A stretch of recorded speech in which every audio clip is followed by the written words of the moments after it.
Hello, this week's Sedra is Sedra Re'eh. There's an odd phenomenon in this week's Sedra.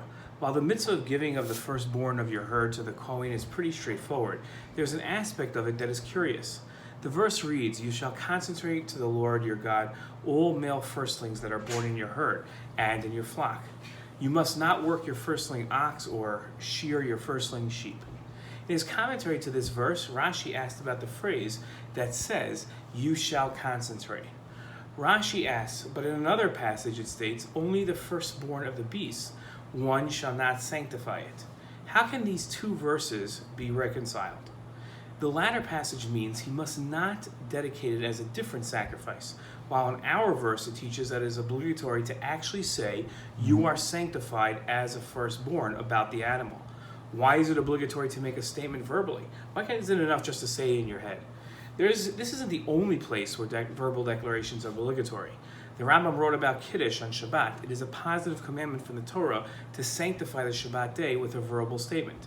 As the verse states, "Remember the Shabbat day to sanctify it."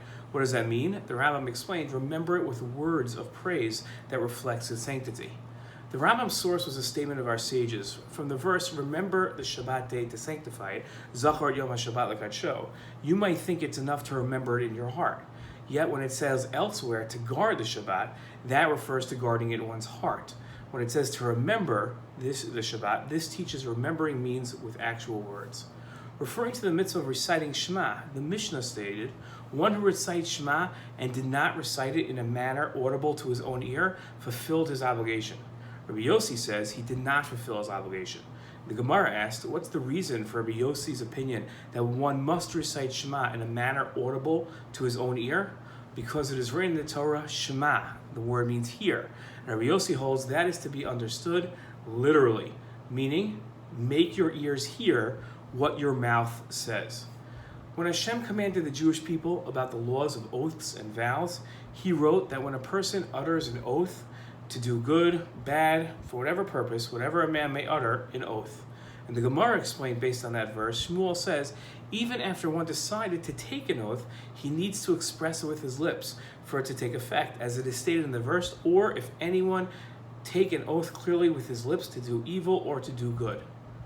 So why is it important to declare verbally that one is consecrating their firstborn of their herd? After all, the animal is consecrated anyway from its birth. The same can be asked of our other examples. Why do Kiddush, Shema, and vows need to be said aloud? What does a verbal declaration provide that a thought in the heart and mind couldn't provide? The Rablag explained, if you verbalize a commitment, you can be assured that it matches what's in your heart. All the requirements that we've reviewed that require a verbal declaration are heartfelt commitments made by a person to God. Solely making the commitment in one's heart is not enough. To be serious, one must state the declaration verbally. For as the Rablag wrote, it is in this way we match the words to what's in our heart. Shabbat Shalom.